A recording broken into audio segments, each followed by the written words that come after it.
obviously brutally one-sided game, but we did see some kind of old comfort picks coming through for a lot of the SK lineup. See if that's the same case today, as they are on the blue side up against Misfits on the red. Already Gragas, Rakan, and Ornn taken away.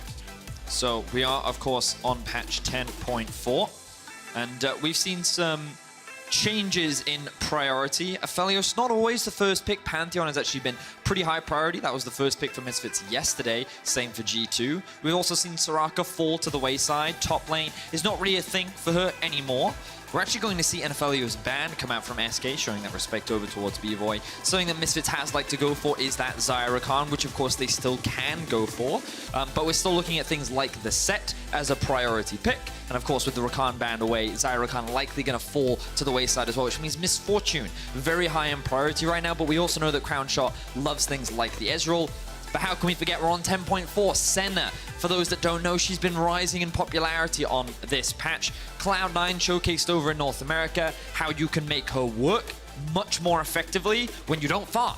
When you put her on an AD carry and don't do what an AD carry has been training to do their entire lives. You can get creeps or you can get souls. That's essentially the choice you're going to make, and for Senna, it's a pretty easy one. Now, SEJUANI will be the first lock-in for the side of MisfitsGaming. We've seen what Razork can do on this champion. They're going to take the TAHM KENCH away, but I don't think this does a lot, Drakos, because you can pair all kinds of stuff up with the Senna down the bot lane. Things like what melee champion isn't happy to have farm, Vedius? I mean, what was it this morning? Honwa Life, I think they paired up the Volibear. Yes. So I think you can get pretty creative with what you want to pair up with it. It's just about what you've been practicing. So I'm a little surprised, but Misfits clearly don't want to have to deal with that TAHM KENCH. So LEC going to respond with a blind Gangplank.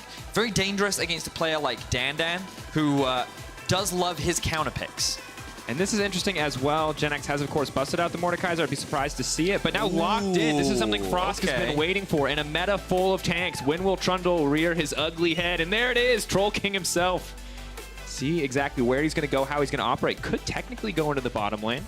That's true. You expect him to go into the jungle position as an answer to the SEJUANI, but as you rightly said, could be played in support as well. We're now looking at the final pick for Misfits, and I love this priority on the Vladimir. Something that Dan Dan actually played a fair amount last year in the summer split when he did join on to the Misfits squad. Really great pick into the Gangplank. Not that it beats it early, but Gangplank can't really ever kill a Vladimir, which means he gets that free laning phase. He's going to have that scaling aspect available to him, and you can just see a lot of damage now available for Misfits as you reach the latest stage. And the thing that excites me is one of the expectations we've set for Misfits is that they haven't always been consistent about playing around the bottom side. But Vladimir's not a champion you usually gank a ton. That's a champion you wait to scale. So maybe we finally see Misfits shift that attention bot side. They've got a TAHM KENCH down here, Drakos. But we could, how LPL do they want to get? Is this going to be I'm a W bot, or is this going to be I'm going to dive towers with the TAHM KENCH? That's my dream, Betty. That's a great reference, because the LPL is one of the regions that loved running the VARUS TAHM KENCH. We heard Frost talking about it a lot at Worlds last year, where they used that duo to dive. And we'll see if Misfits look to go for that direction themselves, because playing against the center and lane, very difficult. You want a higher range AD carry. You want someone that can deal with her obnoxious poke, and I think Varus could be a solid pick. But we'll have to wait and see. The bans have been coming out for the second phase. Syndra and Galio are going to be taken away from the side of Misfits. I love the Galio ban, showcasing, okay, Galio support is another one that could be paired up well with the Senna, acts as a pretty strong follow-up. And we also see the Irelia being taken off the board from SK, potentially saying here that they don't want to allow this flexibility of the Vladimir, and having to deal with an Irelia on the top side. The debate here on the AD carry pick is interesting from the side of MisfitsGaming. They're hovering a lot of spicy stuff, but the amount of times it's been the Varus, it is the Varus now locked in. So we still don't know what version of Varus TAHM KENCH we're going to see, but we've laid out the expectation it could be the aggressive bot dive focused style Varus TAHM KENCH lane. Ooh, but the hover of the EZREAL, do we actually just see support Senna? That could be pretty cool. Ender's been making jokes about it all week, where he's basically like, so mad that you know what else you could do? You could actually just put her in support, and that's what SK is going to do. They're just going to put that in support, and now you've got a very heavy poke lane with EZREAL and Senna. Very obnoxious to deal with. The thing you've always got to be careful of when you're going for these ranged supports is the ability of the enemy to all in is very powerful because they don't have the best tools that once a CC lands, you're probably going to die because you are quite squishy. So we'll see how that lane plays out. I would imagine Misfits can invest their resources into the bot side of the map. They have the tools to do it with the SEJUANI, and they're going to have a very strong mid-jungle duo as well, given that they've drafted themselves the Lucian. Very strong in the early game, very easy for this champion to be able to get priority. And Misfits, I quite like their comp in its entirety, but there's very good scaling on the side of SK. Their laning phase isn't the strongest. They don't have the easiest lanes to play around. Bot lane doesn't really have a huge amount of gank setup. It's obnoxious. It's got a lot of poke. They might not get the first push on the first few waves, but they don't have a huge amount of setup either. You also can't really gank a GANGPLANK lane, especially against a Vladimir. So I feel like we're going to be seeing a lot of action around the mid 2 versus 2, and I think that any early mistakes from either side could be massive in swinging who gets the early priority and how they can move that around the map. Well, and especially with two compositions that do not have a ton of CC. So it's not like you have a Gragas where even if you fall behind, you're going to have some late game kind of guarantee. So SEJUANI going to fit that role to a certain degree, but I think you've hit the nail on the head, Vedius. It feels like get the ball rolling early, get started, find 1 or 2 kills, and take over the game. But I'm worried for Misfits. This Trundle looks so good into this composition. That VARUS and TAHM KENCH are going to get trapped, and I just want to see what Trick can do. If we finally see Trick live back to the glory days, the G2 days, or if it's going to be another struggle for SK. Well, for both teams, I think they both just want a better performance compared to what happened yesterday, because Misfits got smashed by Fnatic, SK got smashed by G2, but now they're going up against each other, both looking for a big win.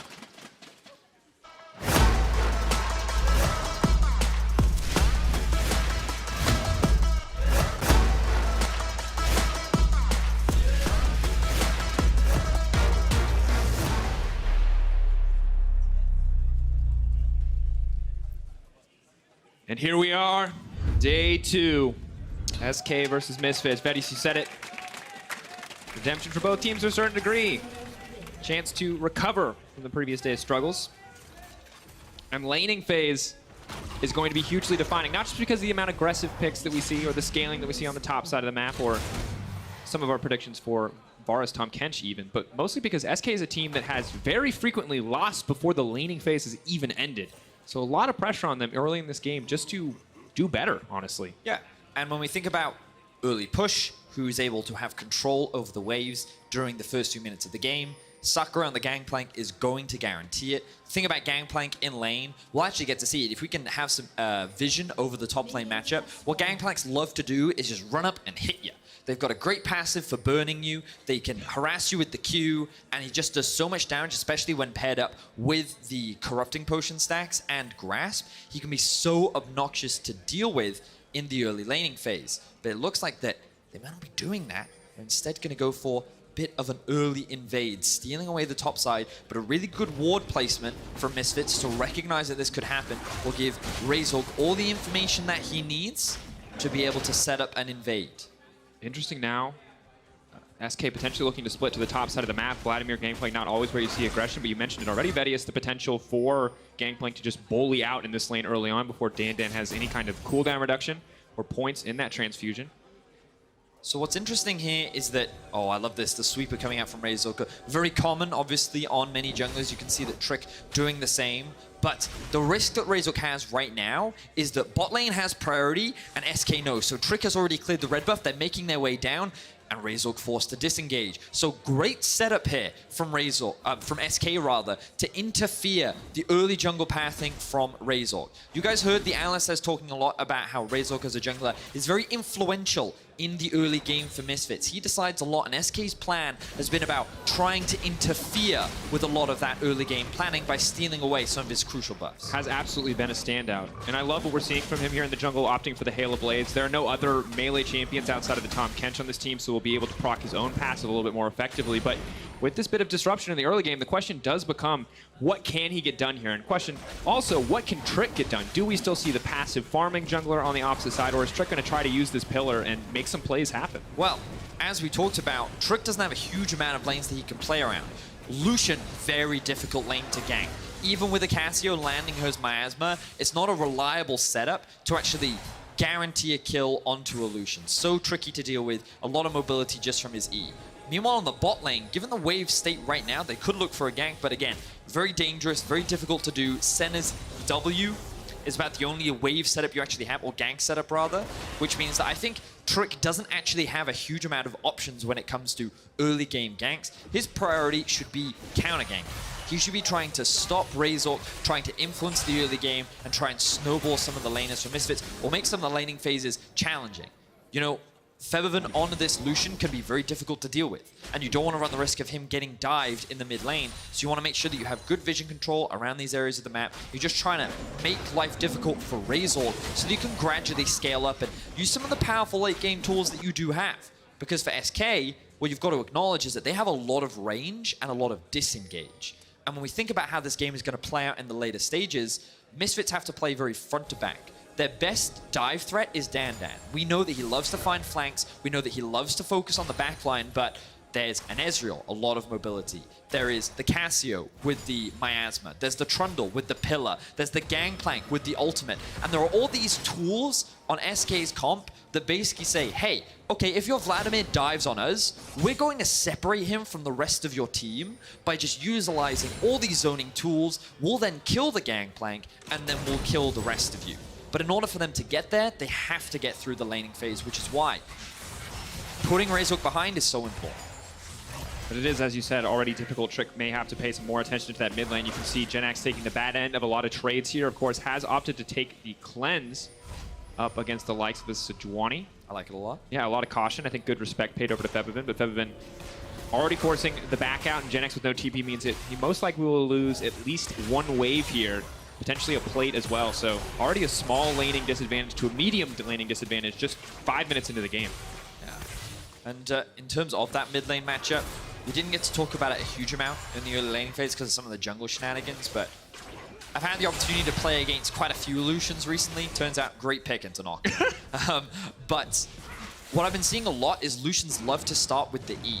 And I think it's a great choice against champions like Cassio as well, because what you can do is the moment they overstep to try and last hit, you hit them with an auto, use the E, get the auto reset, and then you immediately proc with the double passive hit to press the attack. Gives you a lot of damage in the early game, and it allows the Lucian to also sidestep any potential Qs that Jenax may try to throw out. It gives you a lot of early power and a lot of early trading setup. The good news for SK is that they have managed to take this Mountain Drake one under their belt. Trundle happy to have the additional resistances. Everyone else just hoping for a different Drake next. It will be the Infernal. And already seeing Trick move his way back into the mid lane. Hopefully, with the tier now stacking, Jenax will be a bit more comfortable in future trades. But I think you're right. I think when you look at Febiven, he's so clearly confident in this matchup, ready to step forward and just get aggressive onto Jenax. He's got to be careful now, though, because Jenax is, of course, level 6. And Febiven, if he tries to force an all-in, there is the risk of the ultimate coming out, stunning him up. And Cassio, it's not that she lacks damage, it's that sometimes the mana can gate her from being able to get all that damage out in the early game. The thing you said is you got to land the Q for the Twin Fang to really do any significant damage, and if they're stunned, it's pretty easy to land the Q, some might say. For sure. And so we can see, of course, tier likely going to be worked on for Crownshot as well, so we're going to have double tier on the side of SK, a lot of scaling on their side, and we're also going to keep track of the souls that Limit is picking up for himself. Of course, he's not in that AD carry position, he is in the support position, already sitting at about 20 souls, so he gets that additional 25 range, and he's going to be building the Thali. He's likely going to go for an early Umbral Glaive. He's going to be a damage threat as well, which is something that Misfits will have to recognize and appreciate once you get into the later stages of the game. And so far, first 7 minutes in, we're looking at a swap soon to be able to play up for the early Herald, and SK, because they've got the push on this wave, they're going to likely clear out this cannon, use the ultimate, get a quick early base so that they can be first on the play, and then they can set up for the Rift Herald and likely take it as it spawns. Bear in mind, Dan Dan has just used his TP back into top lane as well. Will we see the swap now, or are they actually going to stay for an extra wave? For now, they have XP advantage. Important to know that Bvoy turning level 6 could be a big break point in this lane matchup. Once the ultimate becomes available, the gank setup becomes infinitely easier. But they are just going to stay. So not opting to swap, not opting to look for the Herald play at 7 minutes and 40 seconds. Instead, just going to play this lane phase out a little bit further. Okay, so they're just going to stick in the 2 versus 2. I think this is also fine. Like, they're building small advantages, they're still stacking up souls, they're still scaling, but now Misfits, they're looking for a gank up top. Of course, the controller is going to mitigate this, and Dan Dan with no real gank setup, it's not going to be easy for Misfits to make this play, but Razork just hit 6 alongside Trick. Both junglers now priming ready to look for a play. Trick has to be careful here, though. Steal a lot of resistances, but still not that tanky at this point in the game. He's going to get stunned up. The Cassio now coming in. He's not going to be able to keep himself alive for long enough. The Ignite will take him down. Trick oversteps and gets taken down. Sacre on the way forward. Jenax getting burned through. Twin Fang is not enough. Forced to flash out to safety, and Misses just monstering that skirmish. And Febiven just styling on SK right there. You can see the 2v2 power of the Lucian and the SEJUANI. Their focus was, of course, onto Trick, the troll, who does steal the stats away from Razork, but he doesn't then suddenly mitigate all this damage coming out from Febiven this early on into the game. With the Ignite as well for the added damage, Misfits are able to find an early skirmish, and this is exactly what SK wanted to avoid. They didn't want to try and go for these early skirmishes. They don't want to allow the Lucian to get ahead, and it all comes off the back of this ward. Febiven using his early prio to help Razork gain vision control around the river. They spot Trick out trying to move through his own jungle, and just look how quickly they melt through him. No stats are enough to keep you from that damage, and Sacre arrives with then a great sidestep with the E from Febiven. You can see what can be very obnoxious for the Cassio, trying to land those skill shots in that 1 versus 1. Yeah, the Twin Fang just really not enough there to fire back. Well played overall. Febiven only going to get stronger in this lane too. He still has not backed. He went back once. He got the Vamp Scepter. Should be able to go back. We'll be at least able to complete the Cutlass. See if the Blade of the Rune King comes out as well. But that's going to be huge just in terms of the individual 1v1. Very difficult for Cassio to get away at that point. And Dan Dan, of course, a man who's been looking to scale, now has the cooldown reduction build. 20% already coming through. And GP, with the early Mortal Reminder, will mitigate some of the healing. But lane phase just basically even. Both of these champions waiting on the sidelines still. We're 10 minutes in the game later, 15 minutes in the game later. They're having a fine time. Yeah, I mean, Misfits is in a comfortable spot themselves. The bot 2v2 is pretty even. You already talked about how Crownshot had a slight level advantage, but Bvoy going to quickly rectify that. Utilizing the ultimate to interrupt the base will, of course, allow Crownshot to be able to push in this bot wave, but Bvoy has the TP. Expectations, though, is that he'll use that TP bot. And SK could have used that window to then look for a rotation top to then try and make the swap, but of course, the Herald already being started. The big problem with SK losing that 2 versus 2 is, of course, it now makes Lucian stronger, and given that he already had priority before, now that Jenax doesn't have flash, Febiven is always guaranteed priority in that 1 versus 1, which means Razork can feel very safe in this setup because he knows his Lucian is always going to get there first, and if Trundle tries to contest him, he's going to lose, especially without flash. Jenax taking a lot of damage here. Febiven playing it patient, though, does not want to get caught out. Razork with the clean dash and the ultimate. That's going to be another kill for Misfits. Beautifully played. The setup was there, even with the cleanse. It wasn't enough, and SK, who wanted to avoid this aggression in the early game, is starting to fall behind. Very difficult situation. Already 1k deficit. Really, Mountain Drake, the only tangible advantage they've gotten. Now the Infernal Drake going to be started up by Misfits as well. They're getting everything. Keep in mind they have that Herald in Razork's back pocket, so they can look to break down one of these towers in the next play. Trick getting aggressive here, but can't do much past clear the wave as the Dragon finally will fall in favor of Misfits. And we're going to have an Ocean Drake being the next available map rift. Map rift. The thing. The point I wanted to make was that I think Cloud would have been really good for SK because of the ultimate cooldown reduction on things like Gangplank, Cassio ult. Even an EZREAL ult, just having it up that much more often I think can be super valuable. But of course, not going to be the choice. The extra regeneration, however, in these extended fights, it's just going to complement a Vladimir very nicely. So it's something that SK have to be very cautious of. They don't want to concede too many of these Oceans because it's just going to make these late game fights that much harder. And again, I want to stress that SK do have options in the late game fights. We talked about how they do have this range, they do still have good scaling and damage, but it's all going to be about at what point these fights start to happen. Because Misfits have a much stronger mid-game spike. They're not waiting for tiers to stack up. They have a Lucian who's already got Blade of the Ruin King. Bvoy is going to have his Blade of the Ruin King very soon. I'm going to have a quick look at his gold. I think he right now has enough composition money to be able to buy that upgrade as well. And Dan Dan going to be very close to upgrading his first key item as well. And so here we see another bit of trading in the mid lane. Good reaction coming from Febiven. Dodges as he sees the miasma animation coming out, so will not let it connect to the ground before he gets that dash. Now just more damage. Good cancel comes in from Trick as well, but this mid lane matchup is brutal. Jenax is still getting smashed, only a 10 CS difference, but you can see the trades are just not in his favor whatsoever. For sure. And this is some of the difficulty that SK is going to have to deal with for the foreseeable future. I imagine the Rift Herald is going to be used in the mid lane soon. You can see that 3 plates are up. Usually a Rift Herald takes about 2.5. They know Flash is not available. The cleanse, even if it comes out, is not going to be enough. The sidestep from Febiven so clean. Watch him burn as you walk away. That's going to be tower for Misfits. Trick going to do what he can to stop this one, but Rift Herald should be able to grab at least 2 plates here. Yeah, and they can probably convert it into a third as well. I don't know if they'll try to dive Trick, but...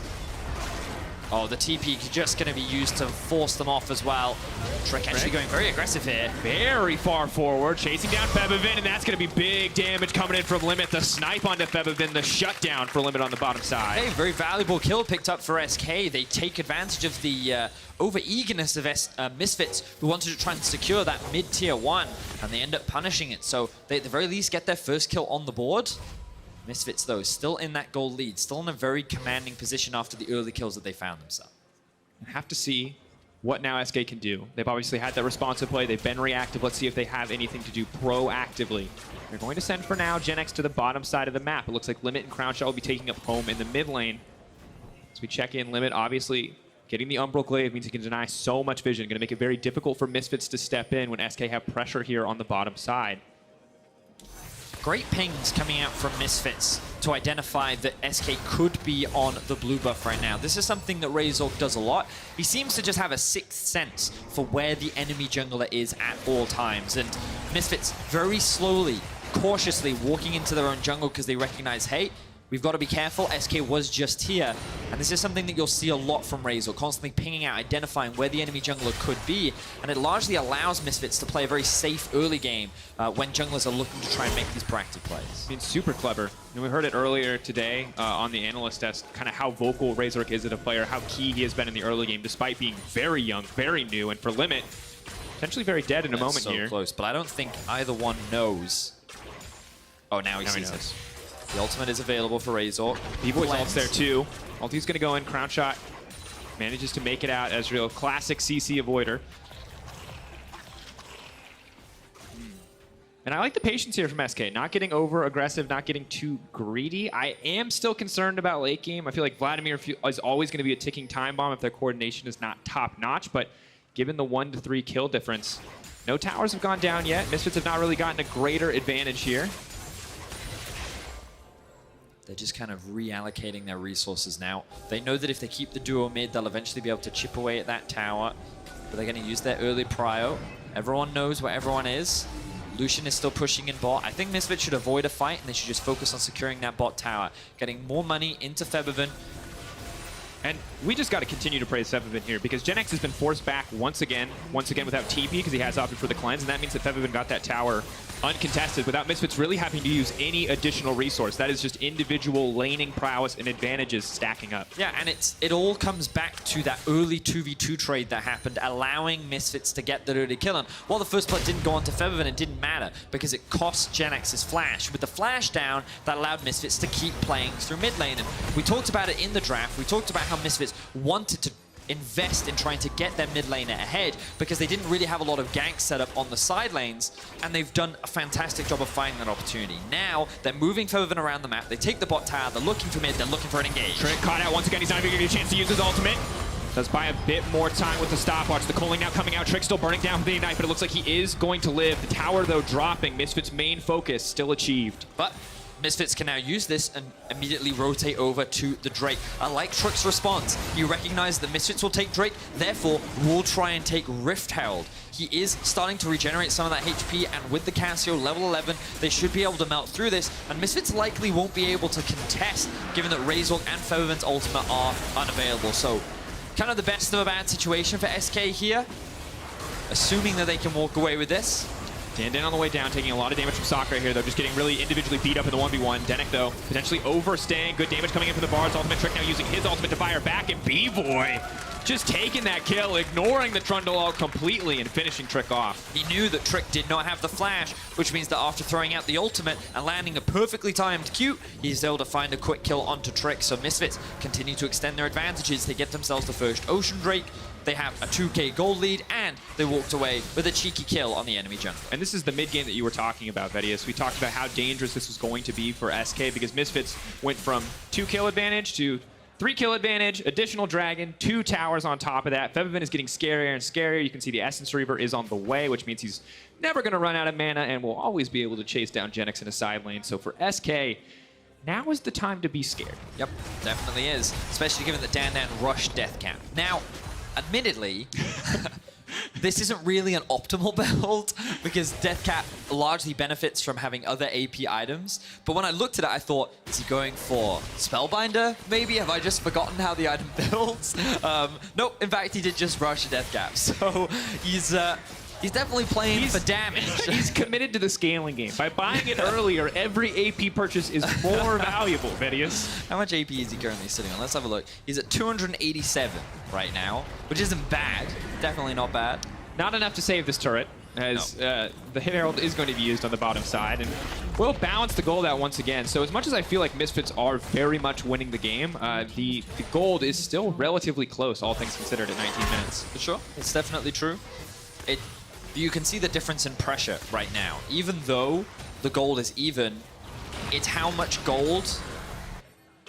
value the gold brings relative to the teams. Yes, SK might only be in a slight deficit, but of course you're still stacking up tier items versus Misfits, who have, I don't know, double completed Blade of the Ruin King and a Deathcap. So it's one of those situations where right now Misfits is just so much stronger, and SK want to avoid trying to take these fights because if they do, that gold lead is going to balloon in Misfits' favor very quickly. And I'm curious to see when we get to see Limit and Crownshot join the fight. Of course, Crownshot getting closer and closer to fully stacking there on the Muramana. Or the Manamune, rather. Muramana. And additionally, we now have 60 souls coming in for Limit, so has been scaling quite comfortably. That's 75 additional range and at least 60 more AD. So this duo hits hard. How exactly SK are going to use them is really the question. Now, we have to acknowledge that double Trinity forces are now completed for SK. Definitely some big spikes completed for both the EZREAL and the Gangplank. On top of that, the Seraphs is fully stacked. The problem for Jenax is, of course, that his Leandries will be delayed, given that he's prioritizing the Zhonya's Hourglass. But you're starting to see how much more control Dan Dan has in this side lane. So even though the Trinity Force is completed, a 2-level advantage in favor of Dan Dan means that he's just that much stronger. You can't try and win side lane in the 1 versus 1. And the thing about it is we talked a lot about how SK do have options in the late game, but that's assuming Misfits even choose to go for 5v5. Because you've got to remember, in the 1v1s, SK can't win. No one's going to outduel the Lucian. No one at this point especially is going to outduel the Vladimir. So even though Misfits have strong mid-game team fighting, their ability to play through side lanes, through the scale, through the 1v1, the 1-3-1 option, is definitely that much stronger than SK. I just feel like it's such a difficult task for SK. I understand the draft to see what they're doing. Scaling always feels like a better option if you're not confident in your early game, but things are still just going to be so difficult in terms of individual execution. Because even if we go late enough, Vedius, no matter what you do, if Vladimir finds a flank on your backline, Crownshot and Limit get one shot. For sure. And that's kind of... that's the debate, right? That's why it's such a... It's scary to say, like, when... In a straight-up 5v5, I think SK's comp is very difficult to play against. Yeah, for sure. But you're right. If Dan Dan gets a flank, he can just win the fight alone, right? And so that's the big debate around how those late game fights... So even though SK have a scaling comp, they don't have just an objectively better scaling comp. No, not the case. The ultimate going to come out though for Bvoy, just looking to disengage. Good sidestep on the EZREAL ult. SK are going to walk away there. Just ulti traded for ulti. Jenax, sadly, taking a big chunk of life there from the bot lane, though, Vladimir pushing out another wave, creating a point of pressure. With the Ocean Drake spawning soon, someone from SK has to control that. Bvoy potentially caught out. Jenax going to get caught first, however. Dan Dan running forward into Crownshot and Sacre. Can't afford to take that fight. GP ult used too. This is very scattered. Definitely not the fight that either team was looking for. Just a lot of cooldowns thrown back and forth. With Febiven seeing so many ultis used on the side of SK, does feel confident enough to step forward. Poor Pillar means Denyk gets sent out to safety rather than into SK's waiting arms. The Misfits will just walk away here. Want to draw your attention to the bot lane. Look at all this farm that's just going into the arms of the tower. All this farm is being lost as Misfits and SK are just trading back and forth. SK wanted to try and fight for mid-prio, and now they're taking a gamble. They recognize the pressure is on, and they're going to try and rush this down with the EZREAL and the Cassio. This objective is going quick. A lot of ultimates are not available for Misfits. TAHM KENCH on the way in. Definitely have to be safe here. They're not losing any life. Senna's keeping everybody healthy. Razork is right in the pit. Can they secure this one trick? He's going to get it. Razork is now stuck in the pit. He's been knocked back by the pillar. Febiven running face first in with the coin, but they've taken so much damage they're getting poked down. This is the dream scenario for SK. Trick is going to have to give his life, but no, the flash used to take him out to safety, and Misfits, Oh, walking away empty-handed. They must feel so foolish. Quick thinking there from SK, recognizing that their Baron taking speed is exceptionally quick. EZREAL combined with the Cassio, they just melt through that objective, and they're able to walk away with it. They even got a kill onto Razork. And now they're pushing in top lane. They have 4 people. The recalls are going to be slower. SK should be able to convert this into 2 towers. Now that they're ahead, this is an ideal team comp for Siege, and you've got Gangplank barrels that create so much space. EZREAL, the Senna as well, and Trick with the Pillar to either set up a kill or to disengage. It's going to be very difficult for Misfits to survive the next few minutes, but they seem unshaken. Move into the enemy jungle, take these small advantages, and look to the next fight. I just love the quick thinking here from SK, and you can see Sacre trying to zone Misfits away with the Baron, with the barrels rather. Razork able to jump through without the miasma interfering, and it's just the smite fight that it ends up being won by Trick. I think Razork may have even smited a little bit early, and they're able to get away. And this time Dan Dan doesn't get the flank. You can see how SK can just disengage. They can walk back. They can use their kite tools to keep Misfits at arm's length. They can't win these just front-to-back team fights. They need to find these flanks. And that was kind of the best case scenario for SK, and now they're reclaiming so much more control over the map. They should be able to take this tower as well. But let's see, here's the TP. Dan Dan looking for a flank. Going to connect, but of course the QSS already available for both of the bot laners. Senna grabbing one as well too. They really do not want to get locked down by the SEJUANI, but outside of SEJUANI ult and VARUS ult, those are really the only ways to get a fight kicked off for the side of Misfits. Trick can look for the pillar here, knocking back Dan Dan. Of course, dashless VLADIMIR does have the pool to make it out to safety. Just using Febiven to try to zone Jenax away, and SK just continuing to siege now into the mid lane. Bvoy's ultimate up and available, the last remaining engage tool if Misfits want to try and force a fight here. Otherwise, the cannon is just going to slowly chip away at this tower. And notice how SK are just grouping up as 5.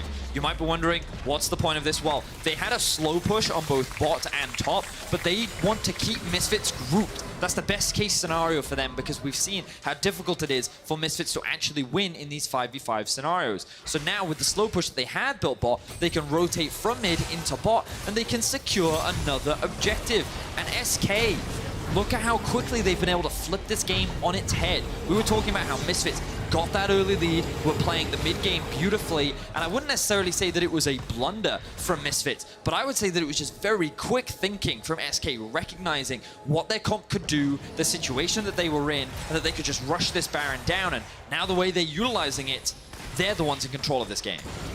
And you love to see it. Recognizing the Cassio can shred through the Baron, the Senna can keep everybody healthy. It's everything that you want from a team in this scenario when the pressure's on to make a clutch decision like that.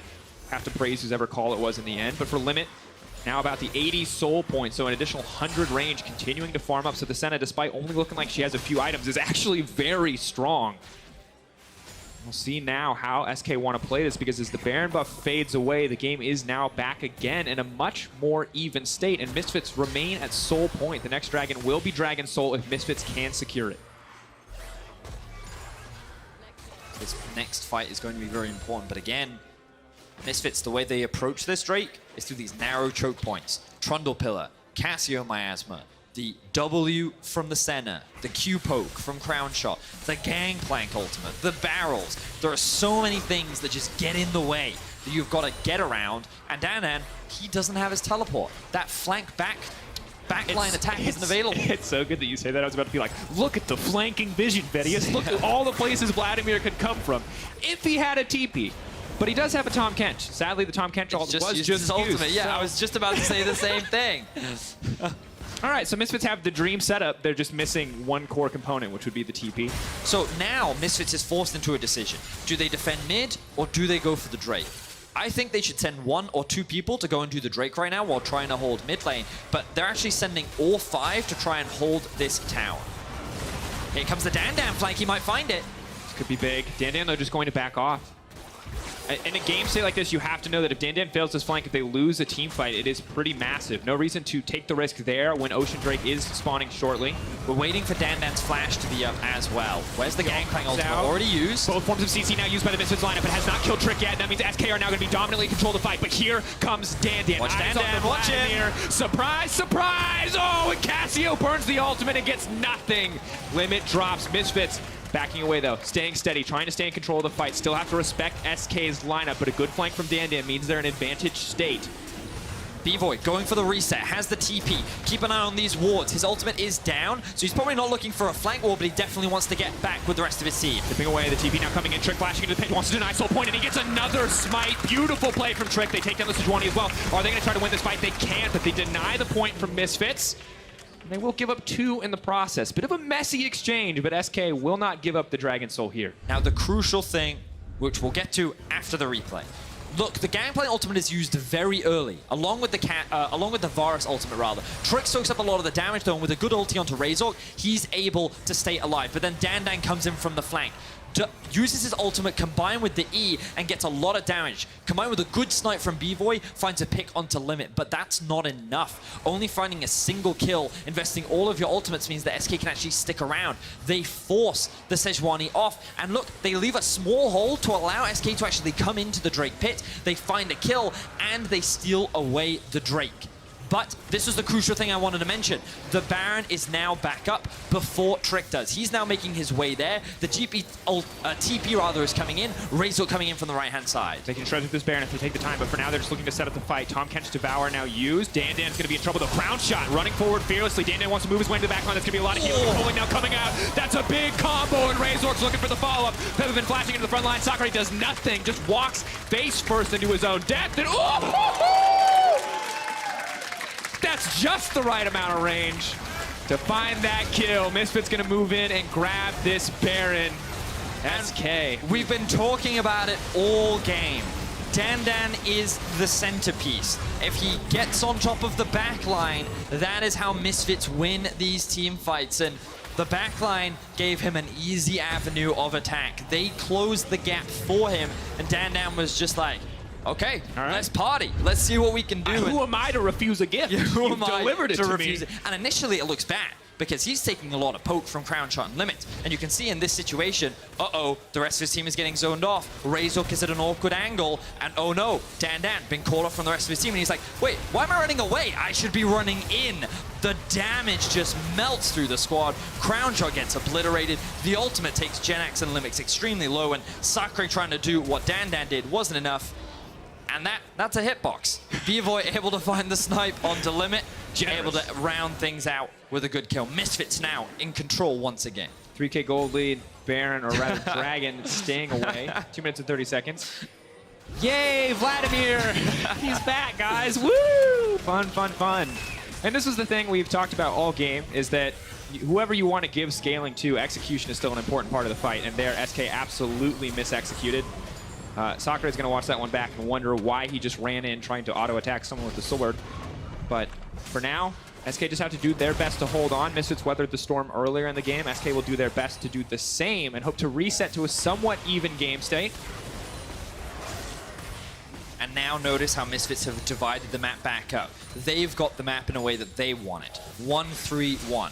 No longer will they have to force these 5 versus 5s. They can just utilize their individual strengths. Dan Dan, 3 items completed. The Void Staff sitting on top of him now. No one is going to be able to stop his power in that 1v1. And the Lucian, of course, 3 items done. Likely working towards an Infinity Edge or maybe a Bloodthirst next. Whatever he wants, regardless of what it is, he's going to be strong. And SK are just going to have to hold on to the siege as long as they can. The Baron, only about a minute left.